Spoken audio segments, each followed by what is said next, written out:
Bagaimana Kementerian Dalam Negeri menjelaskan rencana pengelompokan ormas lewat sistem grade. Untuk membahasnya telah bergabung dari luar studio pelaksana tugas Dirjen Politik dan Pemerintahan Umum Kemendagri, Bapak Bahtiar.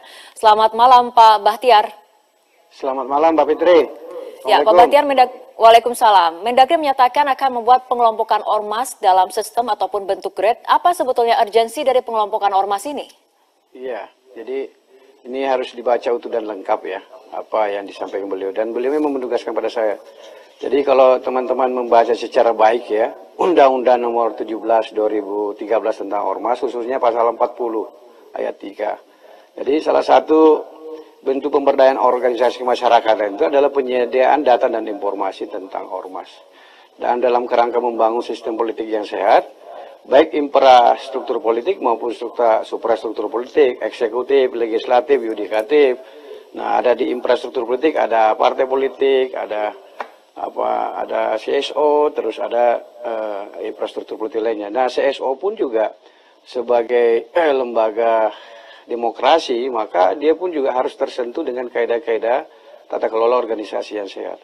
Nah, sebenarnya juga Kemendagri itu sudah sejalan dengan apa yang sedang disiapkan Kementerian Dalam Negeri untuk program di tahun 2020 yang akan datang. Kita nanti ke depan akan membangun indeks kinerja ormas.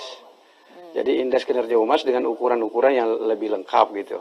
Jadi, sebelum membahas mengenai indeks kinerja ormas itu sendiri, Pak Bahtiar, bagaimana kemudian dengan penilaian dari PP Muhammadiyah tadi yang mengatakan kategorisasi ormas ini tidak diperlukan karena bisa kontraproduktif apabila penilaiannya kemudian dipublikasikan? Ya, jadi makanya ini harus ditangkap sebagai masukan bahwa yang hendak kita susun adalah klasifikasi yang objektif. Tentu nanti melalui riset, pengkajian yang mendalam, melibatkan ormas itu sendiri. Jadi sekarang ini ada 431.000 organisasi masyarakatan yang terdata sama kita, tersebar di 14 kabupaten kota, 34 provinsi. Mana sih organisasi kemasyarakatan yang kategori sehat tata kelolanya? Mana yang sedang, mana yang kurang? Nah, kriterianya kan harus ada. Misalnya kantornya jelas, alamat kantornya jelas, pengurusnya ada, sumber keuangannya ada, transparan, pun juga aktivitasnya dipublikkan kepada publik. Manajemen organisasinya ada. Nah, itu kan harus memenuhi kaidah-kaidah tata kelola organisasi. Good governance pun juga harus menyentuh CSO sebagai instrumen demokrasi kita. Oleh karenanya nanti pasti ukuran-ukuran yang kita bangun itu adalah ukuran-ukuran objektif, tidak subjektivitas pemerintah. Pasti melibatkan pakar, melibatkan ormas sendiri, termasuk melibatkan masyarakat. Sehingga ya, nanti kita membuat formula pengukuran tentang gradasi yang dimaksud itu, memang gradasi yang bisa diterima oleh publik. Tetapi memang ada informasi-informasi tentang aktivitas ormas tertentu misalnya yang bertentangan ideologi. Nah, memang ada hal-hal yang tidak dapat dipublikasi ke publik, mungkin ada itu menjadi bagian ranahnya para penegak hukum dan seterusnya. Saya kira positif saja masukan Muhammadiyah itu. Pak Bahtiar, ini mengenai tolak ukur sendiri, bagaimana kemudian menjawab kekhawatiran bahwa pengelompokan ini akan menimbulkan masalah baru, misalnya bisa saja menimbulkan kesenjangan perlakuan atau adanya potensi tidak fair, tadi kembali pada saat penilaian ataupun mana kemudian ormas yang bisa memenuhi syarat-syarat ataupun tolak ukur yang tadi Anda sebutkan? Saya kira itu mungkin penilaian yang gegabah juga. Gitu. Kita kan hendak membangun indeks kinerja ormas itu kan justru bagian dari reformasi tata kelola organisasi kemasyarakatan di Indonesia sehat. Ada 431.000 itu. Sekarang kita misalnya mau bermitra dengan pemerintah, mau bermitra dengan swasta, mau bermitra dengan masyarakat lainnya atau ormas lainnya. Sekarang bergerak di bidang kesehatan. Siapa saja sih ormasnya, ada di mana saja, apa nama lembaganya, rekam jejaknya seperti apa. Kita kan tidak punya data yang cukup. Yang bergerak di bidang pendidikan, terus ada yang soal kemanusiaan, ada lingkungan hidup dan seterusnya. Ini kan harus datanya lengkap gitu. Supaya pun juga untuk bahan perencanaan pembangunan ormas itu sendiri gitu. Nanti jangan misalnya sakit flu kita kasihnya obat sakit bisul gitu. Jadi gradasi itu dalam konteks adalah membuat klasifikasi yang objektif tentang perform sebenarnya organisasi masyarakatan. Nah, yang lain partai politik ya. Rencananya ke depannya ini pembagian ormas ini akan dilakukan berapa grade, Pak, untuk jelasnya? Ya, ini nanti kita hasil kajian nanti yang menentukan karena bisa kan dari aspek aktivitasnya, bidang-bidang kegiatannya yang ada bidang kesehatan, pendidikan, ideologi, politik, ada bahkan soal-soal keamanan. Misalnya berbasisnya ada basis massa, ada yang tidak berbasis massa gitu. Ada misalnya sumber pembiayaannya kan ada misalnya dari anggota, ada yang sumber pembiayaannya dari bantuan. Ada yang bantuan dalam negeri, ada bantuan luar negeri. Kemudian ada yang memang yang dibentuk oleh swasta, misalnya ada foundation-foundation yang dibikin oleh swasta. Nah ini aktornya, cakupannya memang sangat luas dan bidang-bidang aktivitas ormas itu sangat banyak sekali. Oleh karenanya ini memang perlu kita rumuskan secara terukur dan ukuran-ukurannya harus objektif.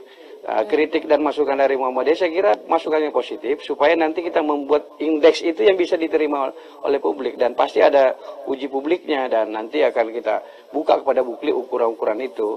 Gitu. Baik, sama aja kita menurut, menyusun ya. Ya, menurut data dari Sehingga nanti Kemendagri kita sendiri punya per November, kategori ya, ya, kita kategori nanti paling tidak gini bayangan saya.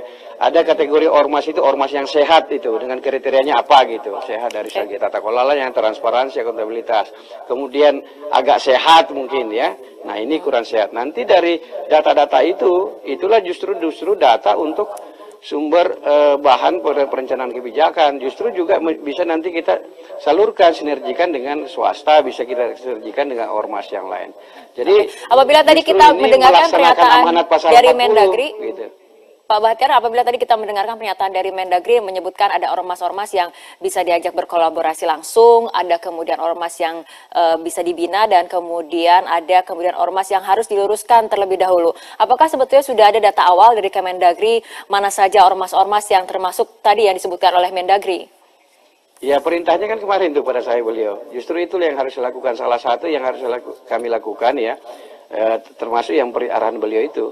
Nanti tentu kami harus menyiapkan data, tetapi kami setuju dengan pikiran PP Muhammadiyah. Misalnya ketika kita menemukan data ormas yang nyata-nyata melakukan kegiatan yang bertentangan ideologi, kan tidak harus kita publikasikan pada publik gitu. Nah, justru data itu menjadi bahan kita untuk melakukan pembinaan terhadap ormas bersangkutan. Sejatinya ormas ini kan masyarakat kita yang berorganisasi. Apapun jenis dan bentuknya, ada aktivitasnya. Mungkin ada yang belum terlalu bagus, ada yang sudah hebat, ada yang baru berkembang. Nah, tugas kita kan membina mereka gitu. Kan negara ini, pemerintah ini memang punya keterbatasan. Kekuatan ormas itu harus kita jadikan kekuatan untuk membangun bangsa gitu. Apapun bentuknya hari ini mereka. Iya. Pak Bahtiar, pertanyaan terakhir, apabila ternyata ada ormas yang kemudian dikategorikan, tadi Anda katakan ada ormas yang mungkin bisa dikategorikan sehat ataupun tidak sehat. Nah, apabila ada ormas yang masuk ke yang tidak sehat ataupun ormas yang masuk kategori negatif harus diluruskan, apa sebetulnya langkah untuk membinanya? Apakah akan ada sanksi ataupun seperti apa rencananya? Makanya sehatnya tidak apa, sehatnya dulu, nanti tidak sehatnya nanti karena apa? Apa karena aspek tata kelolanya, manajemennya tidak bagus, SDM-nya tidak cukup kompeten, apa kurang transparan, atau memang mereka melakukan aktivitas-aktivitas yang nyata-nyata melanggar hukum misalnya. Jadi menjadi aksi premanisme misalnya dibungkus ormas begitu, justru gerakan-gerakan yang mengganggu tentang ketertiban masyarakat. Nah, itu menjadi bahan input juga untuk ditertibkan oleh aparat penegak hukum gitu. Pasti diberikan sanksi gitu. Itu kepada yang nyata-nyata misalnya secara sistemik, oh justru ini berkumpul bungkusnya doang ormas. Justru bungkusnya ormas untuk dijadikan alat untuk misalnya memperjuangkan kepentingan-kepentingan justru bertentangan dengan kepentingan umum, justru mengganggu ketertiban masyarakat. Nah, untuk hal-hal seperti itu menjadi bahan input kita kepada aparat penegak hukum pasti. Dilakukan penertiban gitu. Baik, kita tunggu bagaimana kajian selanjutnya dari pihak Kemendagri. Gini, Mbak Fitri, artinya gini, ini organisasi masyarakatan kan sama saja, ada organisasi pers di Indonesia, ada partai politik, ada perusahaan. Nah, organisasi masyarakatan itu mestinya dia tumbuh berkembang menjadi alat untuk membangun bangsa atau kekuatan untuk membangun bangsa. Nah, dalam perkembangannya organisasi masyarakatan itu ada memang yang sengaja dibentuk di luar tujuan-tujuan dasarnya gitu. Kita lihat perkembangan tren terakhir. Bahkan dalam perkembangan modern itu ormas itu sudah menjadi alat diplomasi internasional. Jadi non-state ini, civil society organization ini memang betul-betul kita harus cek secara baik. Maka kedepannya kita harapkan indeks kinerja ormas itu kita bisa sajikan di tahun 2020 yang akan datang. Baik, kita tunggu bagaimana perkembangan kajian dari Kemendagri. Pak Bahtiar, terima kasih. Pelaksana tugas Dirjen Politik dan Pemerintahan Umum Kemendagri, Bapak Bahtiar, terima kasih telah berbincang bersama kami dalam Prime Time News untuk malam hari ini.